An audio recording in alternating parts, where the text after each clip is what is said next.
Many subscribers to Inside Strategic Relations are seeking authority and influence in a marketplace. Now, they primarily seek this to gain sales. So, for example, an attorney who wants to do more estate planning might create a book or a report and introduce it to the marketplace as a means of generating leads. And now, when I say this and we talk about using reports or books, almost every high-income professional entrepreneur starts asking about the aesthetics. First off, I'm Justin Hitt from Inside Strategic Relations. I want to help you understand the difference between providing required information that helps a prospect make a buying decision and the aesthetics around the delivery of that information. Many times you're an expert in a topic and you just know every detail about that topic and you understand every element of that topic and you want to share it and you've tried to share it and people just don't. Sometimes they don't really care. In fact, they're never going to really care about it as deeply as you do. And even in the case of you want to be an authority in a marketplace, your audience is really only going to care when it's in their best interest. So if you're an estate planning attorney and you're going to write a book, perhaps the secret playbook of questions you should ask before hiring an attorney, you want to make sure it speaks specifically to the desires of the individual. You don't necessarily need to have a pretty book. Me personally, when I have a will, a trust, a power of attorney, medical directives, all kinds of legal documents. I move assets into different legal structures. I'm not looking for a pretty book. I don't want an ebook on how to do it myself. I don't want a book on the reasons why these things are important. I already know why they're important. When I'm ready to hire someone to help me create these legal documents, I'm going to look for the authority on that topic, and I'm okay with a headline, an authoritative subhead, your name and certifications, and then an address on the cover. I don't need a fancy cover. In fact, the book has to be very easy to read, translating your complex understanding of the topic into very easy to understand and digest words for me. But most importantly, it's going to evolve around the benefits that I'm looking for. It's really setting the person up for an initial consultation or some kind of assessment. So first off, the concept that you need to walk away with is to understand that you can position yourself in a marketplace as the authority, as the go-to person, as the valuable asset. Now, this is beneficial to your career. It's beneficial for you to get clients. It's beneficial for a lot of ways. And you can do it with a book, small report, or other type of media. You don't have to individually talk to every person. In fact, you can use media to sift and to sort and to position yourself as an expert. The difference is the person who's making a buying decision to work with you only needs to know enough to know that you're the right person. They don't need to know how to do the work. What they need to know is the reasons why it's important the work gets done and what to expect. So you're going to share with them kind of what needs to be done and outline why each of the steps are important and what do they need to know to make a buying decision. If you're going to sell estate planning services, and lawyers don't see themselves as selling anything, but how you present yourself in the marketplace is part of sales. It's how do you show up? Well, I would rather so for an affluent audience, I'd rather have a green cover with gold lettering that simply says, a headline that calls my attention: answers to your estate planning questions to keep Uncle Sam from inheriting your hard-earned legacy. Or maybe critical questions to ask before hiring an estate planning attorney. Protect your family and legacy now. I want a headline that speaks to my interests and needs, but I want to get it from somebody who I know is a real authority. Now, in the case of legal, I want to know that they are licensed by my state's bar association. I want to know if they have any special certifications. Like, I'd much rather have a lawyer who has either in their own wheelhouse a legal license, because there's a lot of people running around practicing law without a license. You can find lots of information online by people who are just doing research. I want to know they have a license. But it's also interesting if they have some kind of certification, if they have they're a certified financial planner, or they're certified in estates, or they have some kind of training. Now, I don't need that very much. I just need to know that it's there, because they're going to introduce themselves in the book itself. And then I also want to have on the main cover their contact details. Why is that important? Well, if you've got the right benefit-oriented headline and somebody gets this book and they flip through the table of contents, they see it answers their core questions, they go in there and they spot check some areas, I want them to be able to look right on the cover and make a contact. Just reach out and touch somebody. Now, that's not the type of cover you're going to see on a Amazon.com book. You're not going to see that on a bookstore book. There's a different audience if you're trying to put a book in a bookstore. From the strategic relations perspective, I want you to create reports and books and materials that position you as an authority that you give to a specific audience. In fact, you're writing it for that individual in that audience as if you were sitting down and having a conversation back and forth with their specific questions. To position yourself as an authority, you need to speak about things that they understand, or at least in a way they understand. I once did a presentation back in the 90s as a systems administrator to a bunch of seasoned Ada and C developers who were working on a platform. They needed to know about the programming similarities in POSIX between Windows operating system and the Sun Unix operating systems that we're working on and the HP operating systems we're working on. So basically, this platform called Gymsys was transitioning to Windows and HP, and so they needed to know the details, the technical details on how these platforms are similar. So they said, Justin, you like to do research, find this out. So I read the books. I knew from being a systems administrator how the back end of the system functioned, ports and I/O. I interviewed many of the developers to find out the questions that they had. I went and got the answers to those questions.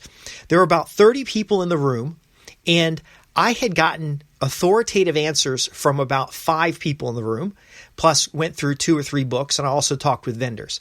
I created this presentation, simply 90-minute presentation, and I covered 4 or 5 slides and went over the similarities of the 3 different platforms, and I gave them a reference report. So there was a report they had in hand that was kind of meant to reference different things. They wanted to know how to allocate memory. Well, there was a section on allocation of memory, and they could go to that chapter. I didn't have to be an expert on that topic because I knew how to do the research. I knew how to organize the information. I knew who were the authorities that I could bring to the table. In fact, in my presentation, I quoted the authorities in the room. I quoted the authorities that were familiar to the folks there, and I gave them a high-level walkthrough. I said, hey, look, this is what you know about such and such an operating system. Here's what you need to know about these other operating systems in the benefit of using POSIX. POSIX is a standard for in software development. But my point is this. I started with that assignment with zero authority in that topic. By the time I was done doing the interviews, doing the research, doing the capturing of information, writing little bullet point summaries that I would share with developers as they had questions, by the end of all that, I do a 90-minute presentation. I hand out a more detailed report with references to the original sources, and it was years where there was a POSIX question, they'd call me into the meeting. I did not have any special certification from the outside world. I didn't have any special training. I had simply done a very fancy book report. Now, what makes the book report fancy is I covered the reasons why and benefits. I covered where to get additional information. I covered details about what to expect and how to approach the problem. In the printed materials, the more detailed materials that I provided, I gave them references to original sources. A lot of people are worried if I write a book or report and I'm wrong, I'll get blamed. Well, no, you can just not be wrong by, again, working from a high level and then referencing official sources. Those materials together was worth to me 5 figures. As a systems administrator, it was a side project I was doing. It gave me better understanding of the platforms that I was working with, but it helped these software developers take a significant shortcut in their programming to understand what they needed to do. It solved problems for them. Now, again, it probably took me 3 weeks to put this together. I do a 90-minute presentation. I hand out the little binder that was, no aesthetics, literally a APA formatted college report looking thing. With, of course, the cross-referencing was important and was easy to reference. It had a high utility value. And for years, the software developers I worked with and even people I didn't even know would come to me for advice and insights about migrating with a POSIX environment. So they would take their software that they had and make it more POSIX compliable, ISO compatible, and then migrate. And they'd ask me all kinds of technical stuff that I didn't know. Now, I knew how to go get the answers, and I also had enough sense to understand where my area of expertise was going to be.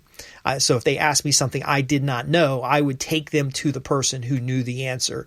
Now, I would then be able to reference them in the future, but I didn't take on authority and knowledge in areas that I didn't have an interest or that I didn't have a long-term benefit. The key to understanding this is it's not the cosmetics that matter. It is the language and conversation around the value and benefit of what you offer. It is the relevance and the specific nature of the materials to connect with an audience.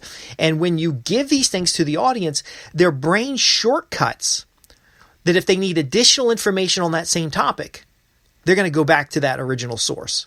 So you can use this in career development. Let's say you want to transition from one position to another. You can literally write a position paper on the topic. So I do a lot of work in risk management. I used to do a lot of work in systems administration. I wrote a procedural paper on how to approach control development. Now, here's what's important. The audience person already knew 100% about how to do what my paper was about. And you might be saying, well, that's kind of useless to write a paper and give it to somebody who actually understands the topic and doesn't need the paper.